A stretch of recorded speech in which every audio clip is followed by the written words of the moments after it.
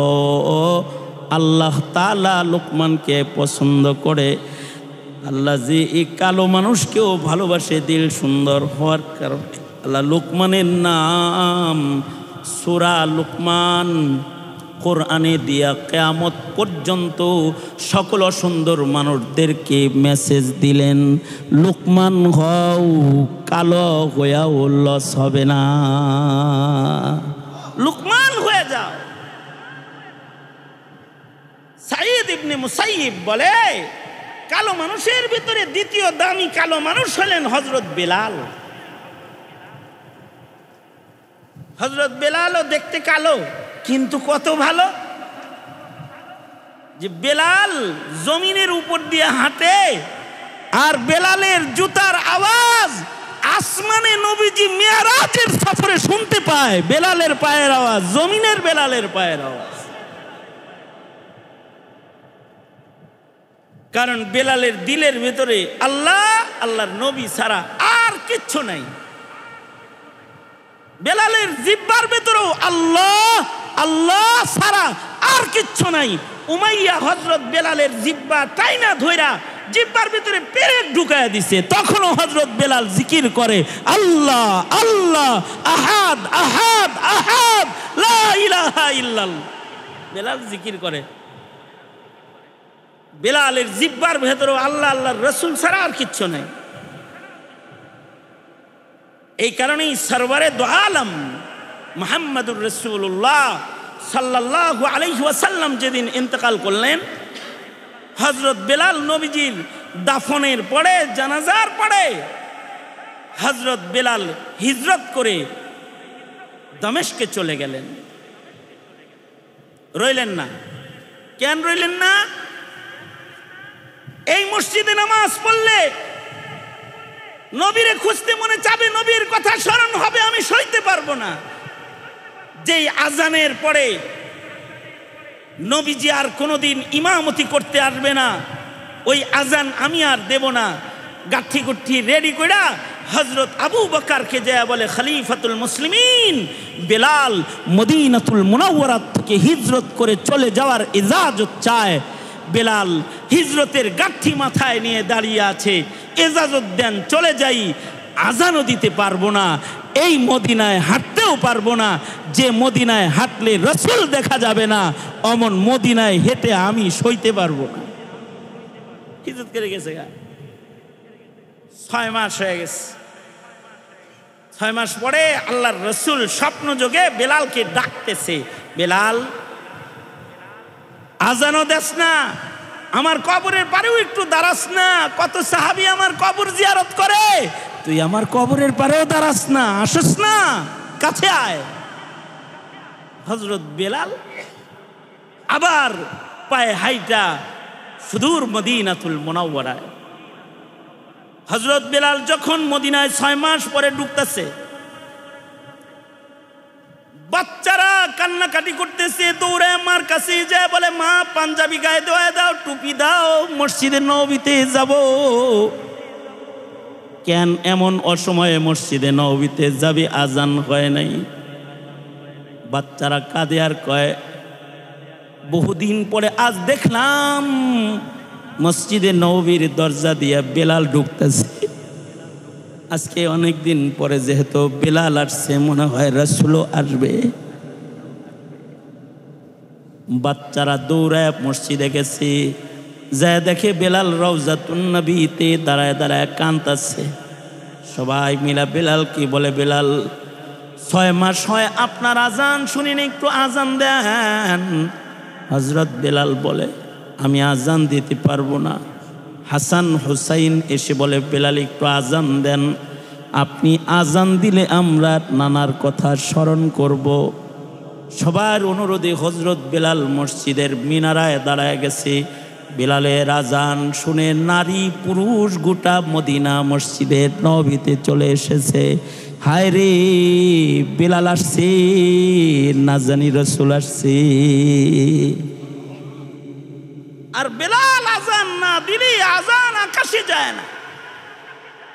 লোকটা কালো, কিন্তু আল্লাহর কাছে মাহবুব। কিসের কারণে? জবানের কারণে, কলবের কারণে। সাঈদ ইবনে মুসাইয়িব বলে, আরেকটা কালো মানুষ হলেন হযরত উমরের গোলাম। এক হাবশা কালা গোলাম হযরত উমরের ছিল। এই গোলাম এত দামি ছিল যে অন্ধকারে হাঁটলেও তার সামনে তার লাঠির আগা দিয়ে আলো বাইর হইতো, কুদরতি আলো বাইর হইতো। সাহেবে কারামত বুজুর্গ ছিল, কিন্তু কালো। এজন্য আল্লাহ পাক বলেন, কামিয়াব হইতে চাও, কালা হইলেও অসুবিধা নাই, বেলালের মতো গোলাম হইলেও অসুবিধা নাই, লুকমানের মতো গোলাম হইলেও অসুবিধা নাই, উমরের কালা গোলামের মতো গোলাম হইলেও অসুবিধা নাই, টাকাবিহীন হইলেও অসুবিধা নাই। একটা কাজ কইর, কদ আফলাহা মান তাযাক্কা, তোমাদের কলবকে তোমরা পরিষ্কার করো। যারা কলব সাফকারী, পরিচ্ছন্নকারী, তারা কিন্তু কামিয়াব। তাদেরকে পছন্দ করে আসমানের মালিক আল্লাহ নিজে। কলব সাফ করার যে সকল তরিকা আছে, ওই তরিকার ভেতরে একটা তরিকা হলো আহলুল্লাহদের সুহবত গ্রহণ করা। যেমন এই তালবে ইলমের জামাত, উলামায়ে কেরামের জামাত, এরা সব আল্লাহওয়ালা। আমি তাদের সোহবত নিতে আসছি আজকে, যেন তাদের সান্নিধ্যে আমার কলবের ময়লা দূর হয়। নেক সান্নিধ্য গ্রহণ করা, বেশি বেশি জিকির করা, বেশি বেশি কোরআনে কারীমের তিলাওয়াত করা, বেশি বেশি সেজদা দেওয়া, নামাজ পড়া। যারা জিকির করবে, নামাজ পড়বে, তাদের দিল আল্লাহ সাফ করে দিবে। ওয়াযাকারা ইসমা রাব্বিহি ফাসাল্লা। সুতরাং আমাদের সকলের কলব ভালো করা দরকার, ঠিক কিনা? এ কারণে আজকে এই আনুষ্ঠানিকতা হইলেও প্রথম ইসলাহি মজলিস মুফতি ইমদাদুল্লাহ কাসেমি, ইমদাদুল্লাহ সাহেব দামাত বরকাতুহুম মাদ্রাসার প্রতিষ্ঠাতা মুহতামিম, তিনি প্রতি মাসে ইসলাহি ইজতেমা করবেন আত্মশুদ্ধির মেহনতের নিয়তে। আর এলাকার সাধারণরা এই ইসলাহি ইজতেমায় এসে শামিল হইবেন নিজের কলব পরিষ্কার করার নিয়তে। আল্লাহওয়ালারা আসবে, নসিহা করবে, এখানে জিক্র আজকারের মামুলাত আদায় করা হবে, সুন্নতের তালিম হবে, এর দ্বারা নিজের দিল সাফ হবে। এইটা প্রতি মাসে চলতে থাকবে। কোন কোন মাসে সুযোগ পেলে আমিও আসব, অথবা আরো মুরব্বীরা আছে তারা আসবে, যে কোনো একজন আসবে, আইসা কিছু কথা বলবে, কিছু কথা শুনবো, বসবো, তো দিল সাফ হইতে থাকবে। পুকুরে নামলে দেহ সাফ হয়, আল্লাহওয়ালাদের মজলিসে বসলেই দিল সাফ হয়। তো সবাই একটু এই ইসলাহি মজলিসের আদাব রক্ষার্থে সবাই একটু তওবা করি। আর তাসাউফের কিছু কালিমাত আমার সাথে আপনারা সবাই পড়েন, আমার সাথে পড়েন। বিসমিল্লাহির রহমানির রহিম। আস্তাগফিরুল্লাহ রাব্বি মিন কুল্লি যামবি ওয়া আতুবু ইলাইহি লা হাওলা ওয়ালা কুওয়াতা ইল্লা বিল্লাহিল আলিয়্যিল আযীম। ইয়া আল্লাহ, আমি তওবা করিতেছি জানা অজানা, ছোট বড় সকল গুনাহ হইতে। ইয়া আল্লাহ, আমার গুনাহ মাফ করেন। ইয়া আল্লাহ, ওয়াদা করিতেছি শরীয়তে ইসলাম যা আদেশ করে পালন করিব, নিষেধ করে বিরত থাকিব, মিথ্যা বলিব না, গীবত করিব না, জুলুম করিব না, হারাম খাইব না, বেপরদা চলিব না। ইয়া আল্লাহ, তৌফিক দান করেন।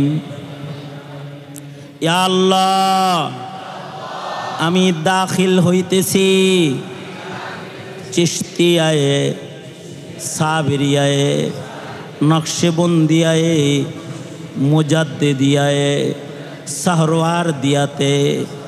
ইয়া আল্লাহ, চার তরিকার বুজুর্গদের ফয়েজ আমাকে নসিব করেন। ইয়া আল্লাহ, ময়দানে মাহশরে চার তরিকার বুজুর্গদের সাথে আমার হাসর করেন।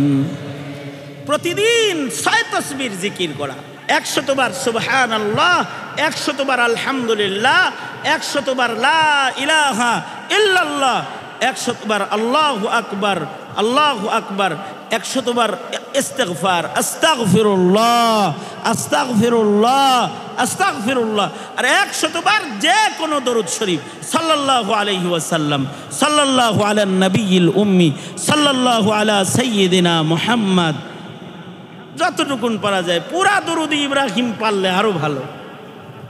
খুব বেশি সময়ের জরুরত হয় না, 15 মিনিট 20 মিনিট সময় ব্যয় করলেই 6 তাসবির জিকির আদায় হয়ে যায়। এজন্যে দিলের চিকিৎসার জন্য কিছু আমল, কিছু মেহনত এটা করা। পেটের ক্ষুধা যেমন কিছু দিয়ে নিবারণ করতে হয়, দিলের ক্ষুধাও কিছু দিয়ে নিবারণ করতে হয়। দিলকে আল্লাহ পাকের মোহাব্বত পিলাইতে হয়, খিলাইতে হয়। এটার আফজাল আমল হলো জিক্রুল্লাহ ও ইকামতুস সালাহ। সকল নবীরা যার যার যুগের সেরা সুন্দর মানুষ ছিলেন। আমাদের নবীজিও শ্রেষ্ঠ সুন্দর, কিন্তু এই একজন কালো মানুষকে আল্লাহ তাআলা নবুয়ত সাধছেন। তিনি হলেন হযরত লুকমান আলাইহিস সালাতু ওয়াস সালাম। লুকমান আলাইহিস সালামের নামে আল্লাহ তাআলা কোরআন মাজিদে সূরা দান করছেন। বহু কারণ, তার ভেতরে একটা কারণ এটাও, পৃথিবীর সব সুন্দর মানুষদেরকে আল্লাহ তাআলা এই খবর দিতে চান যে এই চামড়া সুন্দরেরা, আমার কাছে কিন্তু লোকমানের অনেক দাম। এই খবরটা দিতে চান। এবং হযরত লুকমান আলাইহিস সালাতু ওয়াস সালামের কর্মকাণ্ডগুলো আল্লাহ নিজে লুকমানের কথাকে আল্লাহ পাক নিজের কথা বানাইছেন।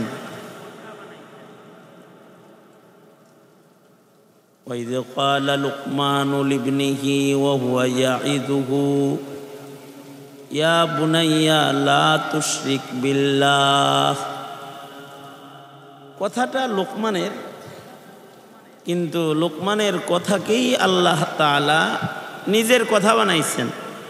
আউয়ালান এটা লুকমানের কথা, কিন্তু কথাটাকে কোরআন মাজিদে এমন কিছু আয়াত আছে যে আয়াতগুলা, যে কথাগুলা মাখলুকের,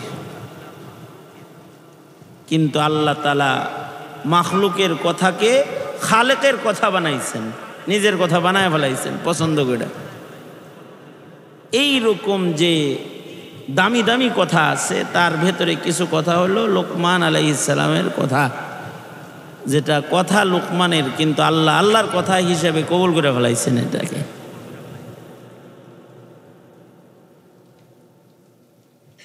হযরত লুকমান আলাইহিস সালাতু ওয়াস সালাম আদর্শ পিতা ছিলেন।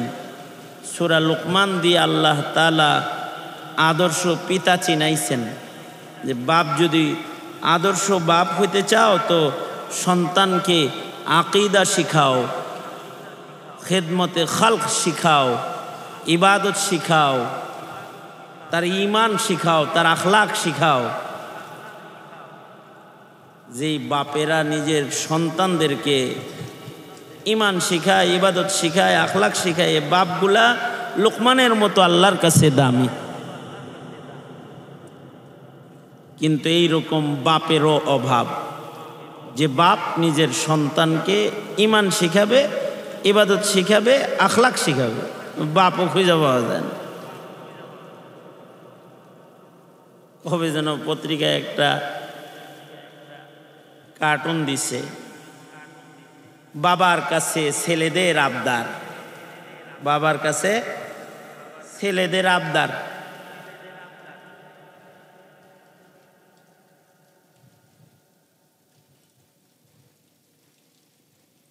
বাপের কয়েক ছেলে, এক এক ছেলে এক এক আবদার করে। পত্রিকায় দেখছি আর কি, একটা কার্টুন, একটা জোক, হাসির একটা কৌতুকের মতো দৈনিক পত্রিকায় ছাপছে। সন্তানেরা বাবার কাছে আবদার করতেছে, 4 সন্তান সামনে আছে, 4 জনে বাবার কাছে বলতেছে, আব্বু আমি এটা চাই। একজনে চাইছে, আব্বু আমি আপনার সাথে ঘুরতে যাইতে চাই, আমার ঘুরতে ভাল লাগে। একজনে বলছে, আব্বু আমি আপনার কাছে ভালো কাপড় চাই, ভালো কাপড় কিনে দিবেন। এই 4 ছেলের ভিতরে এক ছেলে, সব মনে নেই আমার, একটা যেটা মনে থাকার এটা আছে। 4 ছেলের ভিতরে এক ছেলে কয়, আব্বু আমি আপনার হাতের মোবাইল হইতে চাই, টাচফোন হইতে চাই। কেন টাচফোন হতে চাও কেন? তার মানে হলো, আব্বু আপনি টাচফোন রে যত আদর করেন, যত মুছেন, যত বুকে রাখেন, পকেটে রাখেন, হাতে রাখেন, আদর করেন, যত্ন করেন, ওই যত্নটা যদি আমারে করতেন। তো অনেক বাপ পাওয়া যাবে যারা মোবাইলের যত্ন জানে, টিভির যত্ন জানে, গাড়ির যত্ন জানে, সন্তানের যত্ন জানে না। কিন্তু লোকমান সন্তানের যত্ন করতেন, সন্তানকে তরবিয়ত দিতেন। আদর্শ পিতা হিসাবে লোকমান আল্লাহর পছন্দ, তাই ওনার নামে সূরা দিয়া ওনার পৈতৃক জীবনের আদর্শকে কিয়ামত পর্যন্ত সন্তানদের বাপদের কাছে পেশ করছেন। আকলমন্দ অনেক বেশি ছিলেন। একদিকে আদর্শ পিতা ছিলেন, আবার বড় হাকিম ছিলেন, জ্ঞানী ছিলেন, আবার আহলে মারিফত উঁচু পায়ার মানুষ ছিলেন, যাকে আল্লাহ নবুয়ত দিতে চাইছে কিন্তু উনি হিকমতকে গ্রহণ করছে। টাকা পয়সার দিক দিয়ে এত দুর্বল ছিলেন যে গোলাম ছিলেন, গোলাম, কৃতদাস গোলাম, পয়সা পাতিও নাই, গোলাম। হজরত লোকমানের মনিব একদিন হজরত লোকমানকে একটা ছাগল দিছে। একটা ছাগল দিয়ে বললেন, লোকমান যাও, তোমাকে আল্লাহ তাআলা হিকমত দান করেছে, এই ছাগলটা জবাই কইরা এর ভালো গোশতগুলা নিয়ে আসো, এটা আমি খাবো। তো হজরত লোকমান ছাগল জবাই কইরা ছাগলের জিব্বা, জবান আর ছাগলের দিল, কাল্ব নিয়ে আসছেন। এটা ছাগলের সবচেয়ে ভালো গোশত। আর একটা ছাগল দিয়ে বললেন, যাও এই ছাগলটার খারাপ গোশতের টুকরা নিয়ে আসবা, ওটার থেকে আমি নিজেকে বাঁচায় রাখবো। উনি আবার ছাগল জবাই কইরা জিব্বা আর কালব দিল লয়ে আইছেন।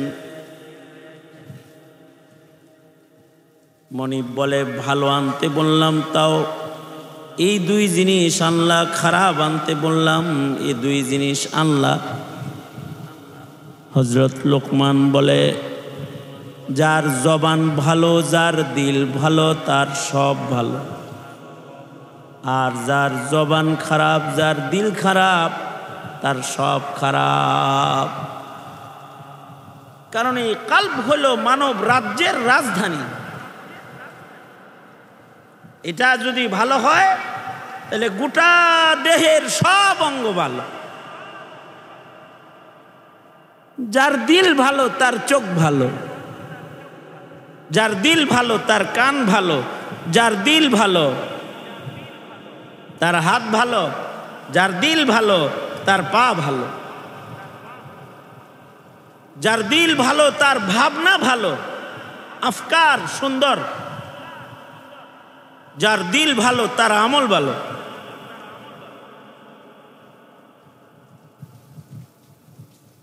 দিল যদি খারাপ হয়, অনেক বড় শিক্ষিত বড় আলেমও গুমরা হয়ে যায় দিল খারাপ হইলে। দিল কালব এটা নিয়ে আসছেন হযরত লোকমান, নিয়ে আইনা বলে এইটা ভালো হইলে সব ভালো, এটা খারাপ হইলে সব খারাপ।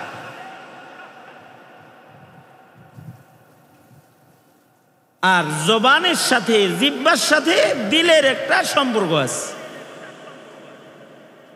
এ কারণেই দিল ভালো করার অস্ত্র হইল জিহ্বা।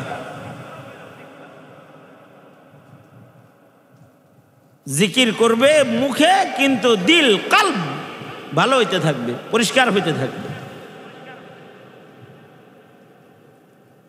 আল্লাহর রাসূল বলেন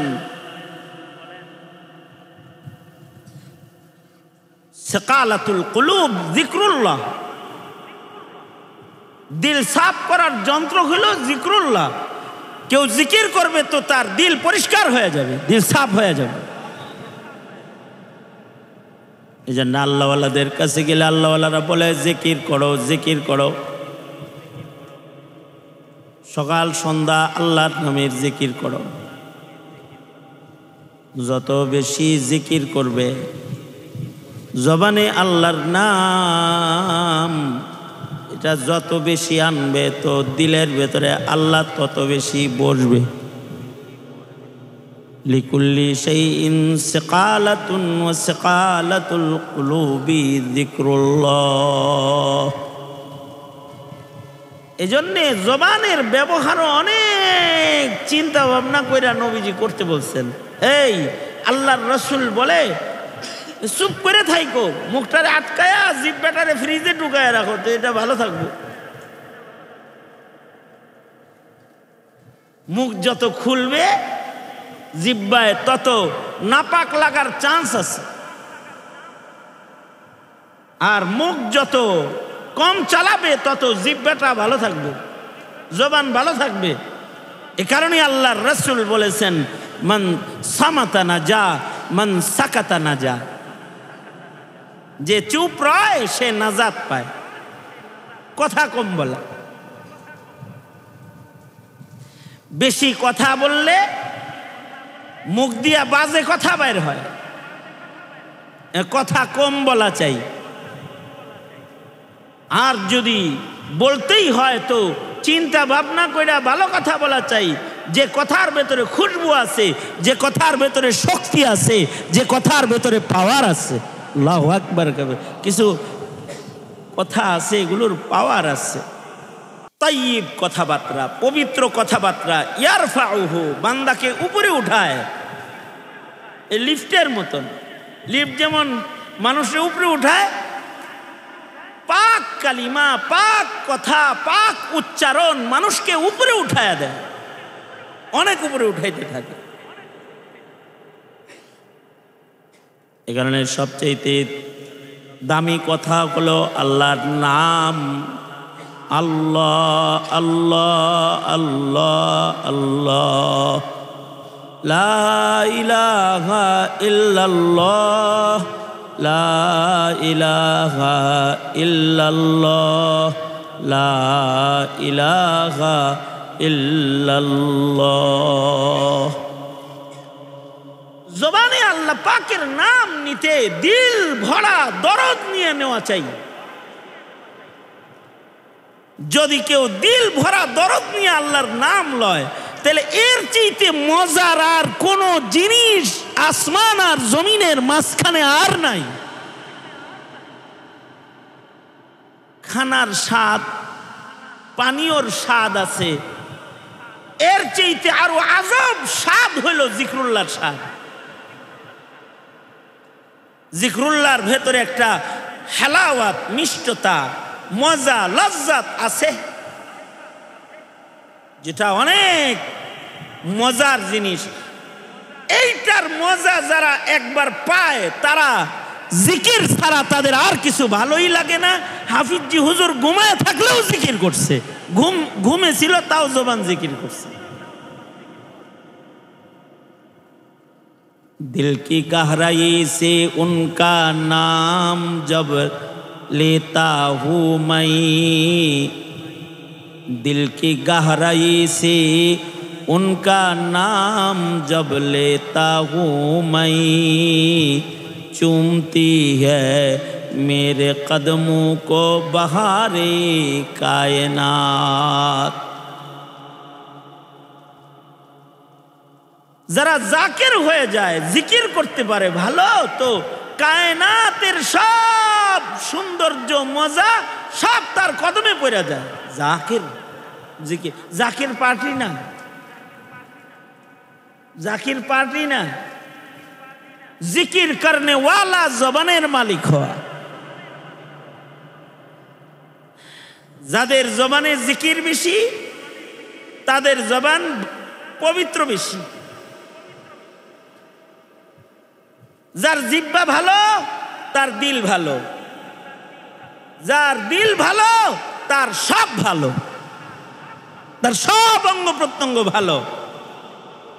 এ কারণে আল্লাহ তাআলা মানুষের দিলটাই ছায়া ছায়া দেখে, দেখি ওর দিলে কে আছে। দিল হলো এমন একটা পেয়ালার নাম, দিল কালব এমন একটা পেয়ালার নাম, যার ভেতরে দুই জিনিস রাখা যায় না। দিলের ভেতরে যদি আল্লাহকে রাখা হয় তো গায়রুল্লাহ বের হয়ে যায়, আর দিলের ভেতরে কেউ যদি দুনিয়াকে রাখে তো আল্লাহ বাইর হয়ে যায়। এই জন্য দিলের ভেতরে জিকিরের মাধ্যমে যারা আল্লাহ বসাবে, যাদের দিলে আল্লাহ আল্লাহ পাকের মোহাব্বত বসা যাবে, তারা হয় আল্লাহওয়ালা। আর যারা আল্লাহওয়ালা হয়ে যায়, দুনিয়ার হায়াতে তাদের কোনো চিন্তা নাই, আখিরাতের জন্য তাদের আর কোনো পেরেশানি নাই। লা খাউফুন আলাইহিম ওয়ালা হুম ইয়াহজানুন, তাদের না কোনো ভয় আছে, না কোনো চিন্তা আছে। আল্লাহওয়ালা হওয়া, আল্লাহওয়ালা হওয়া, আল্লাহওয়ালা হইতে দাওরা হাদিসে 1 নম্বর হওয়া লাগে না। আল্লাহওয়ালা হইতে মুফতি সাহেবের সনদ লাগে না। আল্লাহওয়ালা হইতে জহিন হওয়া লাগে না। আল্লাহওয়ালা হইতে সুন্দর চামড়া লাগে না, হাতের লেখাও সুন্দর হওয়া লাগে না। আল্লাহওয়ালা হইতে সুন্দর একটা দিল লাগে, কলব লাগে। যার সুন্দর একটা কলব হয় সে আল্লাহওয়ালা হয়ে যায়। এ কারণে আমাদের মাদ্রাসাওয়ালারা শুধু আলেম বানায় না, আল্লাহওয়ালা বানায়। শুধু ইলিম শিখায় ছেড়ে দেয় না, অনেক জানে, এই ইলিমের বস্তা দিয়ে দিয়ে ছেড়ে দেয় না। ওর কলবের ভেতরে আল্লাহর মোহাব্বত, দ্বীনের মোহাব্বত, ধর্মের মোহাব্বত, ইসলামের মোহাব্বত আমলের মোহাব্বতকে ঢুকায় দেয়, তখন তার দিল প্রস্তুত হয়ে যায়। দিল, কারণ এই দিল নজর করে চায়া চায়া দেখে কে? তোমরা আমার কথা শোনো নাই মনে হয়। তোমার আমার দিল চায়া দেখে কে? জোরে বলো, আরো জোরে করে বলো। চেহারা দেখে কে? চেহারাটা দেখে কে বলো? হ্যাঁ দেখি, চেহারা দেখে কে? চেহারা দেখে হইলো আমাদের চেহারা দেখে যাদের চোখ আছে তারা, এরা আমগর চেহারা দেখে। কিন্তু আমাদের কাল্ব যেটা, এইটা কেউ দেখতে পারে না, এটা একজন দেখে। তিনি কে? আমার দিলে কি আছে এই খবর কেউ জানে না, একজন কেরামান কাতিবনও জানে না দিলের ভিতরে কি আছে। কেরামান কাতিবিন জানে তখন যখন আমি কোনো কাম করি, যদি ভালো করি তখন কয় ভালো রেও, আর যখন খারাপ করি তখন মুরব্বি। বুঝছা? এর আগ পর্যন্ত ওরও খবর নেই, কিন্তু একজনের কাছ থেকে আমার দিলের হালত গোপন নাই। কে তিনি?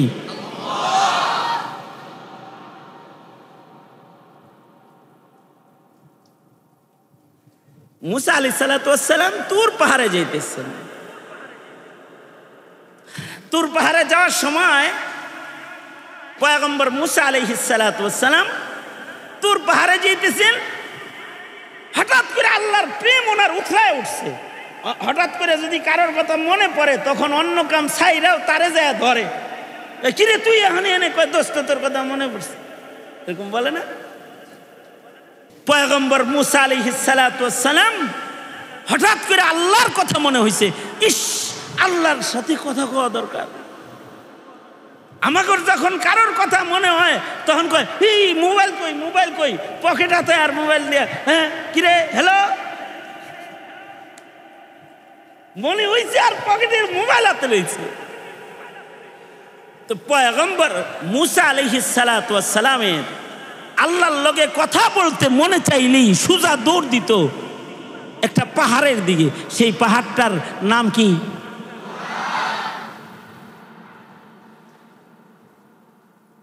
দোনো হাত উপরে তোলো।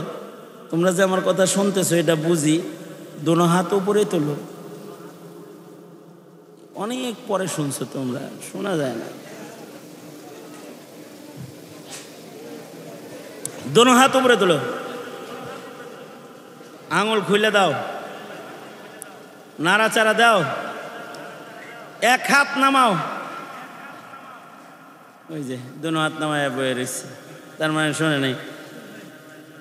ডান হাত নামাও, হ্যাঁ যেটি বাম হাত তুলছে। আচ্ছা ডান হাত উঠাও, নামাও। এই যেমন আমার দিকে ছিলা, একজন আরেকজনের দিকে তাকাইতে পারবে না, আমার কথা শুনবা, ঠিক আছে? আমি কিন্তু ফজরের নামাজ এই কাছাকাছি এদিকেই পড়ছি, আমি রংপুর থেকে আসছি, এখান দিয়েই গেছি, ফজর পড়ছি সামনে যায়।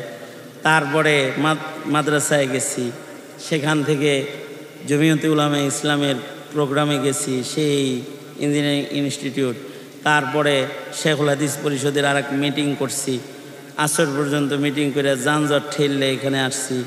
কষ্ট হয়েছে না আমার? তোমরা যদি অন্যদিকে এরকম চায় তাহলে আমার ভালো লাগবো।